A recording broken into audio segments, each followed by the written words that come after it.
السلام علیکم بچوں، خوش رہیں اور اپنا خیال رکھیں۔ آپ کے اسباق کا سلسلہ شروع کرتے ہوئے آج میں آپ کو پڑھاؤں گی خواجہ میر درد کی غزل۔ خواجہ میر درد کی غزل ہے غلط گر گمان میں کچھ ہے، تجھ سوا بھی جہان میں کچھ ہے۔ اس سے پہلے والا غزل میں نے آپ کو پڑھا دیا ہے، یہ دوسری غزل ہے خواجہ میر درد کی۔ آئیے پہلے اس کی تشریح سمجھتے ہیں اپنے الفاظ میں، پھر اس کی تشریح پڑھ کر بتاؤں گی اور باقی مشقی سوال و جواب عملی سرگرمیاں پڑھاؤں گی۔ آپ بچوں میری ویڈیو کو پوری دیکھیں اور اچھی طرح دیکھیں تاکہ آپ کے ایک ایک کنسیپٹ کلیئر ہو جائیں، آپ کو ایک ایک سوالوں کے جواب دینا آسان ہو جائے، آپ اچھی طرح پڑھیں، سمجھیں اور لکھیں۔ ٹھیک ہے، شروع کرتی ہوں۔ بسم اللہ الرحمن الرحیم۔ ہے غلط گر گمان میں کچھ ہے، تجھ سوا بھی جہان میں کچھ ہے۔ ہے غلط گمان یعنی ہوتا ہے خیال، یعنی تمہارے دل میں اگر تمہارے شاعر یہاں پر جو ہے اپنے محبوب سے مخاطب اور کہتا ہے کہ اگر تمہارے خیال میں کچھ غلط گمان ہے، اگر تمہارے دل میں کچھ غلط گمان ہے خیال میں کہ میرے دل میں تمہارے سوا بھی کوئی ہے، تو یہ گمان غلط ہے، کیونکہ میرے دل میں صرف تمہارا ہی خیال ہے اور تمہاری باتیں ہیں اور میرے دل میں اور کچھ نہیں ہے۔ دل بھی تیرے ہی ڈھنگ سیکھا ہے، آن میں کچھ ہے، آن میں کچھ ہے۔ دل نے بھی تیرے ہی ڈھنگ سیکھ لیا ہے، تیرا ہی طریقہ سیکھ لیا ہے، تیرے ہی طور طریقے پہ چلنے لگا ہے، کیونکہ آن میں کچھ ہے۔ آن یہاں پل کے لیے استعمال کیا، پل میں کچھ ہے اور پل میں کچھ ہے۔ ہمارے محبوب کا جو ہے طریقہ کیا ہے، وہ پل میں کچھ ہے اور پل میں کچھ ہے۔ ان دنوں کچھ عجب ہے میرا حال، دیکھتا کچھ ہوں دھیان میں کچھ ہے۔ اب ان دنوں جو ہے آج کل جو میرا حال ہے، میں عشق میں اس طرح ڈوبا ہوا ہوں، مجازی عشق میں۔ ہم نے بچوں بتایا تھا کہ دو طرح کے عشق ہوتے ہیں، ایک حقیقی عشق، ایک مجازی عشق۔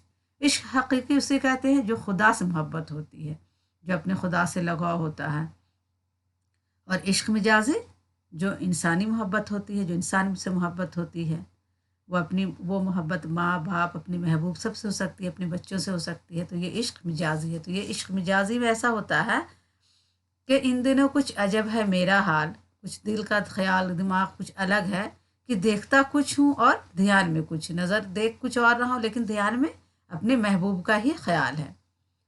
اور بھی چاہیے سو کہیے اگر، دل نامہربان میں کچھ ہے۔ اور بھی چاہیے سو کہیے اگر تمہارے دل میں کوئی بات اور بھی ہے تو تم کہہ دو، کیونکہ میرے دل میں کوئی بات نہیں ہے، تم کو جو کہنا ہے کہہ دو، اور تمہارے دل میں اگر اور بھی کچھ بات ہے، اپنے غصہ ہے، غم ہے، نکال دو، مجھے جو کہنا کہہ دو، کیونکہ میرے دل میں تمہارے سوا کچھ بھی نہیں ہے۔ درد تو جو کرے ہے جی کا زیاں، فائدہ اس زیان میں کچھ ہے۔ درد جو ہے، درد یہاں پہ یہ شعر کا آخری مصرع ہے اور اس میں شاعر نے اپنا تخلص بیان کیا ہے، تو اس شعر کو کیا کہیں گے؟ مقطع کہیں گے۔ شعر کے آخری مصرے میں جس میں شاعر اپنا تخلص پیش کرتا ہے اسے مقطع کہتے ہیں، اور یہ آخری شعر ہے، تو اس میں درد نے اپنا کیا ہے؟ نام پیش کیا ہے۔ درد تو جو کرے ہے جی کا زیاں، فائدہ اس زیان میں کچھ ہے۔ یہاں پر اپنے محبوب سے مخاطب ہو کر کہتے ہیں درد کہ یہاں خود کلامی کرتے ہیں اور کہتے ہیں کہ اے محبوب، ہجر یار میں تڑپ رہا ہوں، آنسو بہا رہا ہوں اور اس کا کوئی فائدہ نہیں ہونے والا ہے۔ اس میں کیا ہے؟ تیرا ہی نقصان ہے، اس میں میرا نقصان نہیں، تیرا ہی نقصان ہے۔ آگے آئیے دیکھتے ہیں لفظ اور معنی۔ گمان یعنی ہوتا ہے خیال، اور آن یعنی لمحہ یا پل، ایک پل جیسے آدمی بولتا ہے، اور زیاں یعنی نقصان۔ غور کرنے کی بات پڑھتے ہیں۔ غور کرنے کی بات میں ہے درد کی یہ غزل سہل ممتنع کی بہترین مثال ہے۔ وہ شاعری سہل ممتنع کی شاعری کہلاتی ہے جس کو پڑھ کر یہ احساس ہو کہ ایسا تو ہم بھی کہہ سکتے ہیں، لیکن جب کہنے کی کوشش کی جائے تو کہنا دشوار ہو جائے۔ سہل ممتنع کہتے ہیں آسان زبان میں، آسان شاعری کو کہتے ہیں، لیکن جب پڑھتے ہیں تو لگتا ہے کہ یہ بہت آسان ہے، یہ شاعری تو ہم بھی لکھ سکتے ہیں، لیکن ایسا نہیں ہے۔ جب ہم خود کہنے کے لیے بیٹھتے ہیں تو یہ بہت دشوار ہو جاتا ہے۔ زبان آسان ہوتی ہے لیکن اس کو جو سجا کر لکھا جاتا ہے وہ بہت الگ ہی طریقے سے ہوتا ہے۔ اس غزل کے مقطع کے پہلے مصرے میں زیاں اور دوسرے مصرے میں زیان لفظ آیا ہے، یہ ایک ہی لفظ ہے، لیکن دوسرے مصرے میں گمان اور